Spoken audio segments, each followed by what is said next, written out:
ஓசியா 5ஆம் அதிகாரம். ஆசாரியர்களே, இதை கேளுங்கள். இஸ்ரவேல் வம்சத்தாரே, கவனியுங்கள்.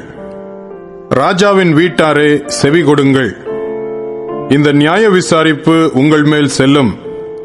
நீங்கள் மிஸ்பாவில் கண்ணியும் தாபோரின் மேல் விரிக்கப்பட்ட வலையுமானீர்கள். நெறி தவறினவர்கள் மிகுதியும் வதை செய்கிறார்கள். அவர்கள் எல்லாரையும் நான் தண்டிப்பேன். எப்ராயிமை நான் அறிவேன். இஸ்ரவேல் எனக்கு மறைவானதல்ல. எப்ராயிமே, இப்போது நீ சோரம் போனாயே. இஸ்ரவேல் தீட்டுப்பட்டதே. அவர்கள் தங்கள் தேவனிடத்துக்கு திரும்புவதற்கு தங்கள் கிரியைகளை சீர்திருத்த மாட்டார்கள். வேசித்தன ஆவி அவர்கள் உள்ளத்தில் இருக்கிறது. கர்த்தரை அறியார்கள். இஸ்ரவேலின் அகந்தை அவர்கள் முகத்துக்கு முன்பாக சாட்சியிடுகிறது. ஆகையால் இஸ்ரவேலும் எப்ராயிமும் தங்கள் அக்கிரமத்தினால் இடருண்டு விழுவார்கள். அவர்களோடு யூதாவும் இடருண்டு விழுவான். அவர்கள் கர்த்தரை தேடும்படி தங்கள் ஆடுகளோடும் தங்கள் மாடுகளோடும் போவார்கள். அவரை காணமாட்டார்கள். அவர் அவர்களை விட்டு விலகினார். கர்த்தருக்கு விரோதமாக துரோகம் பண்ணினார்கள். அந்நிய பிள்ளைகளை பெற்றார்கள். இப்போதும் 1 மாதத்துக்குள்ளாக அவர்கள் தங்கள் பங்குகளோடு பட்சிக்கப்படுவார்கள். கிபியாவிலே எக்காலத்தையும் ராமாவிலே பூரிகையையும் ஊதுங்கள்.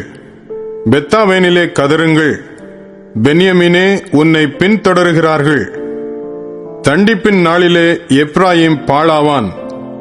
நிச்சயமாய் வரப்போகிறதை இஸ்ரவேலின் கோத்திரங்களுக்குள்ளே அறிவிக்கிறேன்.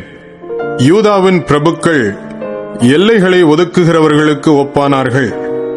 அவர்கள் மேல் என் உக்கிர கோபத்தை தண்ணீரைப் போல ஊற்றுவேன்.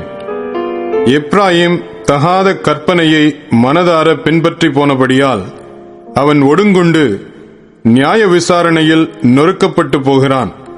நான் எப்ராயிமுக்கு பொட்டரிப்பைப் போலவும் யூதாவின் வீட்டுக்கு உளுப்பைப் போலவும் இருப்பேன். எப்ராயிம் தன் வியாதியையும் யூதா தன் காயத்தையும் கண்டபோது எப்ராயிம் அசீரியன் அண்டைக்கு போய் யாரேப் ராஜாவினிடத்தில் ஆள் அனுப்பினான். ஆனாலும் உங்களை குணமாக்கவும் உங்களில் இருக்கிற காயத்தை ஆற்றவும் அவனால் கூடாமற் போயிற்று. நான் எப்ராயிமுக்கு சிங்கம் போலவும் யூதாவின் வம்சத்தாருக்கு பாலசிங்கம் போலவும் இருப்பேன். நானே பீறிவிட்டு போய்விடுவேன். தப்புவிப்பார் இல்லாமல் எடுத்துக்கொண்டு போவேன். அவர்கள் தங்கள் குற்றங்களை உணர்ந்து என் முகத்தை தேடுமட்டும் நான் என் ஸ்தானத்துக்கு திரும்பி போய்விடுவேன்.